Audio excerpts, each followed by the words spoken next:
Halo semuanya, balik lagi nih dengan Gadget Max di sini. Kali ini Gadget Max mau unboxing nih brand legend yang pernah pakai launching harganya di 3 jutaan. Sekarang kalian bisa beli di harga cuma 600.000 aja. Apakah HP ini masih worth it di tahun 2025 akhir ini? Ya udah, kita langsung aja pindahin kamera ke atas buat unboxing dan sedikit review ala Gadget Max. Oke, kita sudah di meja unboxing, kita langsung aja unboxing paketnya.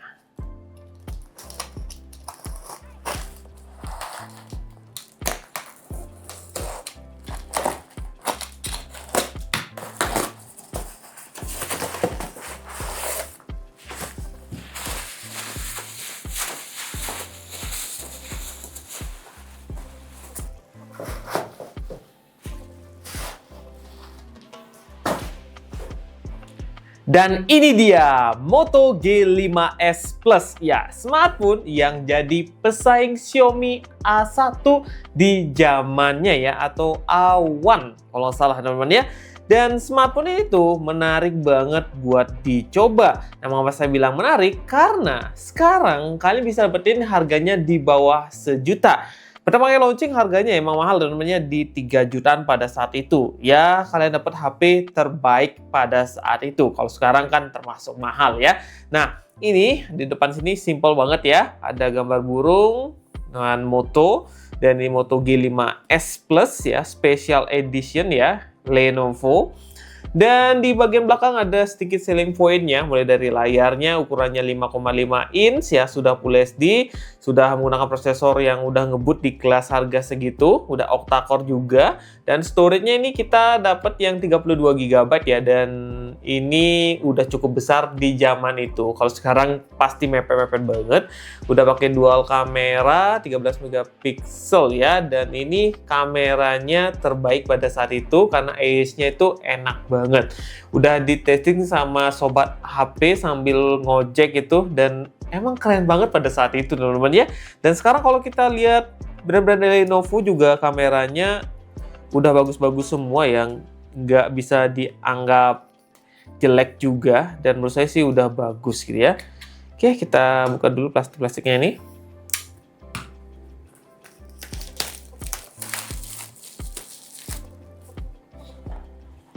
Oke, nah di dalamnya ada unit smartphone-nya yaitu Moto G5s Plus, dan kita taruh dulu.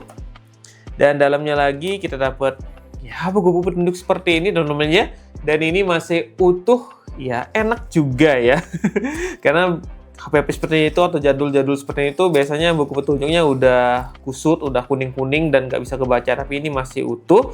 Terus dalamnya kita dapat handsfree dan masih utuh juga. Kemudian kita dapat kabel USB yang belum USB Type-C, masih micro USB ya pada zaman itu. Dan ini masih oke. Adapter charger juga masih dapat ya, turbo power ya, masih orinya nih teman-teman ya. Ini cocok nih buat kolektor-kolektor nih. SIM ejectornya pun masih dapat dalam paket penjualannya ya. Dan ini dia unit smartphone-nya, emang udah dikletek ya teman-teman ya, kayak untuk diuji coba. Jadi kita kletek ulang lagi. Oke, ini dia tampilannya seperti ini. Stiker IMEI-nya masih kepasang di sini. Dan ini kita nggak lepas ya. Mungkin kalau ada yang minat sama HP ini, silahkan komen di bawah. Secara body juga masih mulus sekali ya, layaknya HP baru ya. Sebelah kanan tombol power, volume up, volume down. Bagian atas kosong ya, ada lubang jack audio aja maksud saya. Terus bagian kiri ini ada SIM tray. Dan di sini tuh ada garis antena ya teman-teman ya. Ya, karena ini bodinya udah aluminium nih. Kita coba cek untuk SIM ejectornya.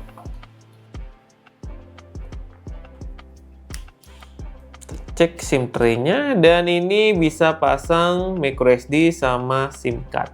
Dan ini resmi teman-teman ya, jadi kalian bisa pasang SIM card. Dan di bagian bawahnya ada lubang mic, ada lubang chargernya, dan ada lubang speaker. Kondisinya super mulus banget. Kita coba hidupin unitnya.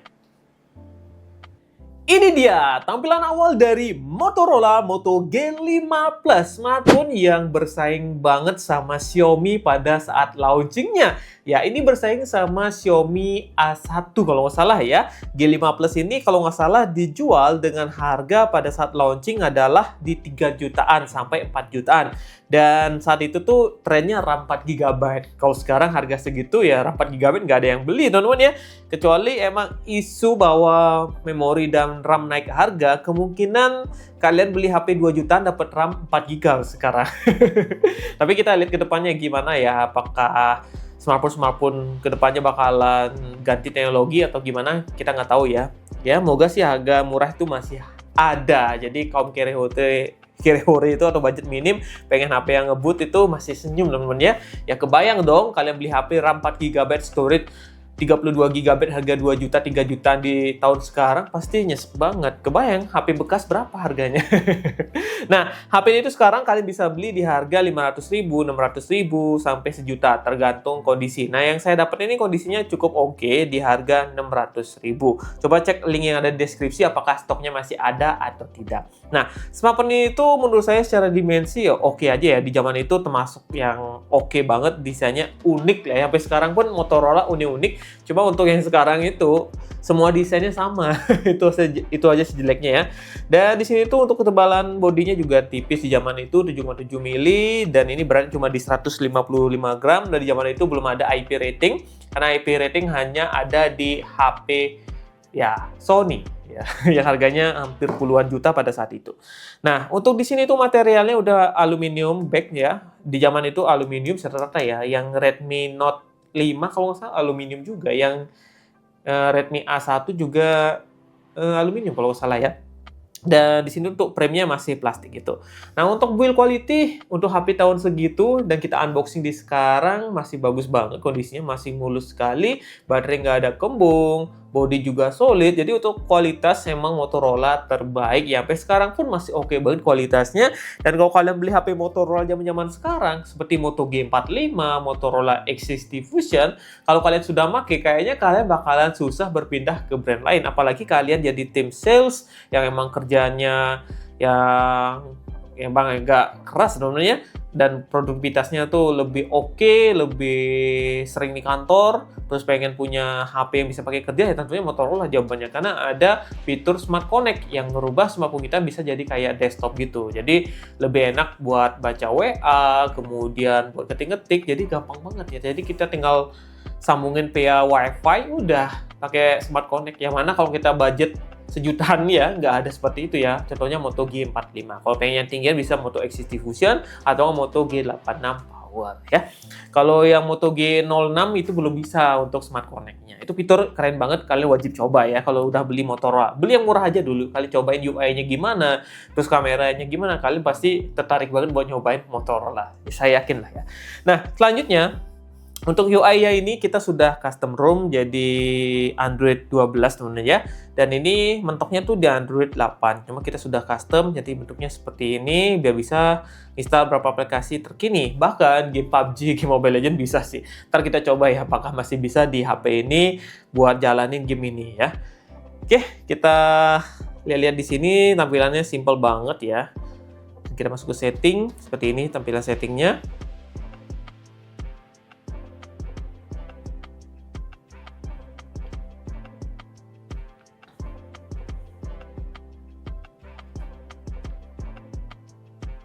Ini Android 12. Ya udah nyaman banget dan terasa ringan juga. Ya, udah enak lah dipakai buat harian. Nah, kita lanjut nih buat pembahasan berikutnya adalah di bagian layar. Untuk layarnya ini juga udah terbaik pada saat zaman itu dan sampai sekarang pun masih oke banget kalau dipakai harian, sudah Full HD dan menurut saya sih layarnya juga enak, delay minim juga, udah nyaman banget ya. Dan kondisi seperti ini tuh agak sulit kita cari sekarang ya di HP-HP pada saat itu launching. Seperti Redmi A1 kita belum ketemu kondisi yang bagus, rata-rata sih baterainya kembung gitu ya. Kalau ini kondisinya bagus banget gitu ya. Ya sudah Full HD layarnya, ukuran layarnya ya 5,5 inch, pada zaman itu udah lebar ya. Kalau sekarang kasih segini kayaknya HP compact aja dan itu agak sulit nyarinya. Refresh rate masih 60 Hz, untuk peak brightness-nya 500 nits, kerapatan layarnya kita dapatnya di 403 ppi, jadi udah enak banget. Terus untuk nonton Netflix masih L3, jadi ya belum Full HD. Ya wajar sih HP pada zaman itu teman-teman ya. Dan layarnya udah dilapisi sama Corning Gorilla Glass 3, dan ini wajib banget HP segitu Corning Gorilla Glass ya, harga-harga segini. Ya kalau dulu harga sejutaan paling dapatnya Samsung Galaxy Young ya, yang RAM-nya cuma 2 GB ya. Gak kebayang dong kalau kita sekarang beli HP RAM 2 GB di harga sejutaan ya, kemahalan teman-teman ya. Harga HP bekas bisa naik banget gitu ya. Nah, ini buka YouTube kok nge-lag. Kita coba nonton video seperti biasa, Dinosaurus 4K. Dan emang terasa agak nge-lag pas pertama kita hidupin. Udah pas kita buka, gak mau. Jadi RAM 4 GB terasa nyendak-nyendak nih. Apa nih? Suaranya muncul tapi gambarnya nggak berubah. Mana nih? Waduh, nge-lag teman-teman ya. Waduh, tutup aplikasi. Kita coba close dulu semua.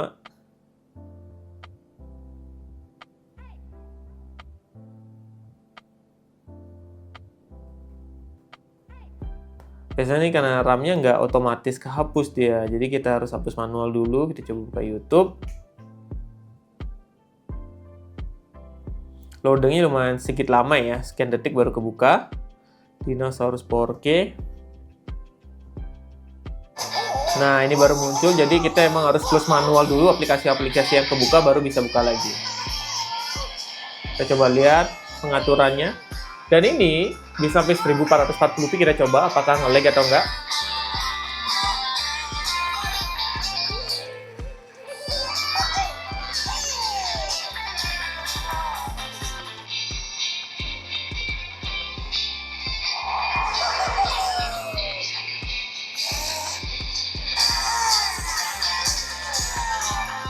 Untuk suaranya ya cukup standar sih teman-teman ya, tapi udah baik lah. Dan kita muter video 1440p masih bisa lancar. Syaratnya harus RAM-nya kita bersihkan dulu baru lancar. Dan suaranya bagus, kualitas gambar juga udah cukup oke lah ya. Walaupun HP jadul masih bisa menikmati gambar seperti itu, udah bagus banget teman-teman ya. Ya, seperti itu. Kita lanjut buat pembahasan berikutnya adalah di bagian performa. Nah, chipsetnya apa sih Bang? Ya, kita langsung aja cek menggunakan DevCheck.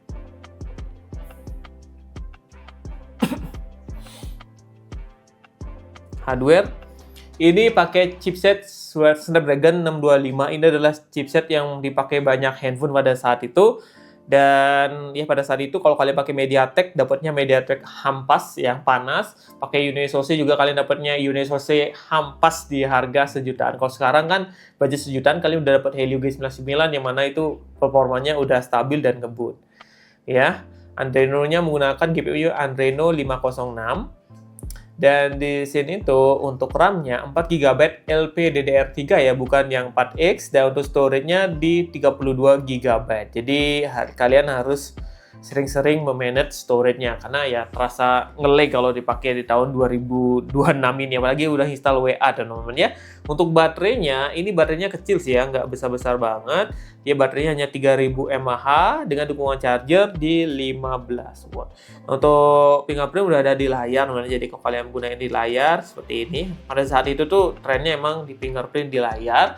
Kemudian HP itu sudah ada NFC-nya kalau nggak salah ya, ada NFC. Jadi kalau kalian butuh NFC bisa banget di HP ini. Jadi udah oke lah untuk kelas harga segini.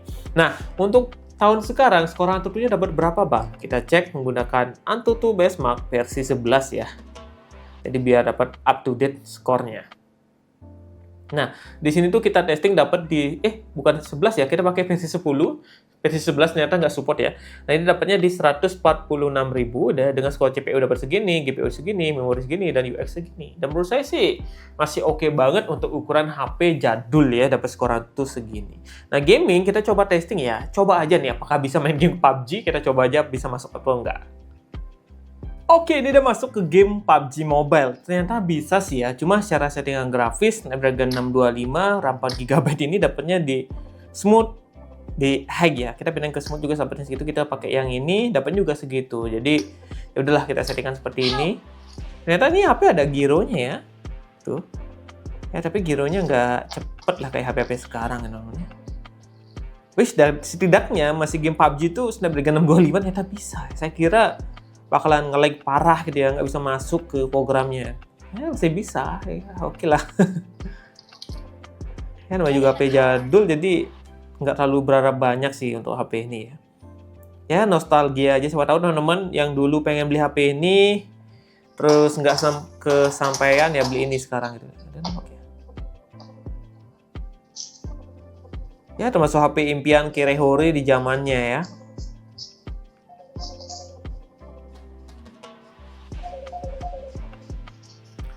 Oke, mungkin gitu aja untuk testing gaming. Kita nggak terlalu lanjut yang terlalu jauh karena kurang nyaman juga main game PUBG di HP ini ya. Kan terasa lag-lag dan HP juga udah mulai panas. Kita coba testing game Mobile Legends. Oke, udah masuk ke game Mobile Legends, settingannya default aja. Nah, untuk game Mobile Legends ini tuh lebih enak ya. Kalau game PUBG terasa kurang nyaman. Udah nge-track nih. Nah, untuk game Mobile Legends terasa lebih lancar aja dan lebih nyaman ya. Jadi kalau teman-teman beli HP kentang ya main game Mobile Legends aja. Jangan maksa main game PUBG teman-teman ya. Beda nih sama PUBG pada zaman viral-viralnya. Snapdragon 625 tuh masih enak loh. Saya ingat dulu pas tahun-tahun segitu, pas di kantor, lagi bengong gitu diajakin main game PUBG gitu ya. Masih enak, masih pakai Redmi Note 5 gitu ya, masih bisa gitu. Sekarang entahlah main game PUBG itu terasa berat banget ya untuk RAM 4GB. Dulu masih bisa banget ya, masih bisa mabar dan dulu mabarnya seru gitu loh. Nah, sekarang mabar ya kayaknya boring banget ya untuk game PUBG ya teman-teman. Anak-anak sekarang kayaknya lebih baik scrolling ya daripada main game. Aduh, game Mobile Legends sih masih banyak yang mainin teman-teman ya. Game FF contohnya ya, game FF kan masih ringan gitu ya, makanya masih banyak yang mainin ya. Waduh. Ya gitu aja sih untuk testing gaming game Mobile Legends. Game Mobile Legends lancar, game PUBG terasa standar-standar. Oke, kita lanjut buat pengujian berikutnya yaitu kamera dikit. Nah itu dia secara performa, kita lanjut buat kamera. Nah untuk kamera belakangnya ini setupnya lumayan oke lah di zaman itu ya, dengan kamera belakang yang cukup aja menurut saya ya, 12 megapiksel ya, menurut saya sih di tahun segitu 12 megapiksel masih cukup banget ya. Kalau sekarang ya kamera depan lah seperti itu ya.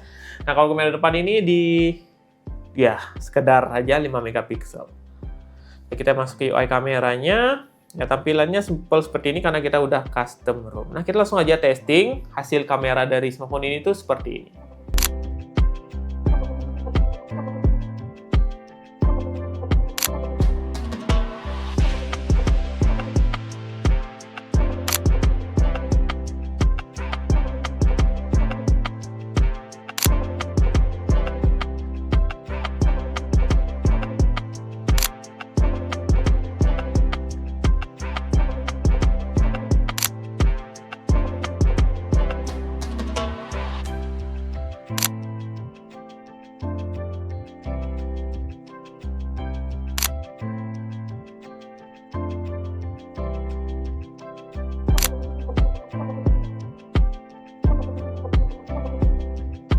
Oke, ini adalah hasil kamera dari smartphone Moto G5 Plus ya di tahun 2025. Smartphone yang udah launching dari tahun 2017. Ya, smartphone itu termasuk smartphone yang viral pada saat itu. Ya, hampir semua reviewer bahas ya, terutama sobat HP ya. Pada saat itu sobat HP masih di atasnya gadget in. Jadi mereka lebih sering bahas dan memang pada saat itu jadi HP kamera terbaik. Ya, ini adalah pesaing Xiaomi A1 pada zaman itu. Kalau pergi jalan hasilnya seperti ini. Ya, emang untuk stabilisasinya standar teman-teman ya kalau kita bandingin sama HP yang harga 3 jutaan sekarang. Dan itu termasuk wajar untuk HP ini di tahun ini. Hasilnya seperti ini. Gitu. Nah, kalau lampiran muka Ini hasil kamera belakangnya dari smartphone ini, teman-teman ya. Kita coba kamera depannya. Ya gitu aja untuk hasil kameranya. Kita lanjut buat testing kamera depan. Oke, ini adalah hasil kamera depannya. Dan untuk kamera depannya emang kurang baik kalau untuk pencahayaan. Jadi gelap ya teman-teman ya. Dan hasilnya seperti ini, pakai jalan hasilnya seperti ini. Ya sekedar buat ngerekam aja masih oke banget. Ya kalau kasih HP-nya buat saudara, kakek, nenek di rumah masih bisa lah ya. Tapi kalau saudara yang senang main game sih jangan. Mending beli yang lain lah ya. Belikan yang HP yang udah zaman sekarang. Nah, ini bagus nih. Kalau tanpa cahaya dia bagus. Ya gitu aja sih untuk hasil kamera depan dan belakang. Videonya juga sudah. Oke, kita lanjut fotonya lah. Saya tampilin ya di layar, hasilnya itu seperti ini. Oke, dulu untuk pembahasan Gadget Max tentang Moto G5 Plus ya. Ini HP lumayan oke juga buat nostalgia, dan kalau kalian pegang ya emang solid banget. Secara kondisi juga masih 100% berfungsi dengan baik. Dan untuk HP ukuran tahun segitu, kita bahas di tahun 2025 ya, 2026 maksudnya, masih cukup banget. Ya, kalau kalian pakai harian masih bisa lah ya. Tapi ya kalian cukup WA aja sama teleponan dan buka dokumen aja. Yang lainnya jangan teman-teman, karena terasa banget nge-lag-nya. RAM 4 GB tuh terasa banget sulit nge-reload data ya. Jadi ya standar aja. Tapi tak tahu ke depannya nih, kalau smartphone RAM 4 GB harganya 2 juta sejutaan, kemungkinan penyedia software bakalan tuning lagi softwarenya biar lebih ringan, biar HP-HP RAM kecil tuh bisa membuka ya. Ya seperti itu. Ya hardware mengikuti software ya. Kalau softwarenya ya berat, ya siapa yang mau install kan? Seperti WA, mungkin kedepannya kalau HP-HP murah itu harganya mahal, ya WA bakalan tuning lagi software mereka biar bisa dimasukin ke HP-HP yang entry level RAM 4 GB ya. Kebayang dong RAM 4 GB harga 2 jutaan. Nyesek banget ya, HP bekas berapa sih harganya nanti ya. Nah segitu dulu untuk video Gadget Max, sampai jumpa di video yang lainnya lagi.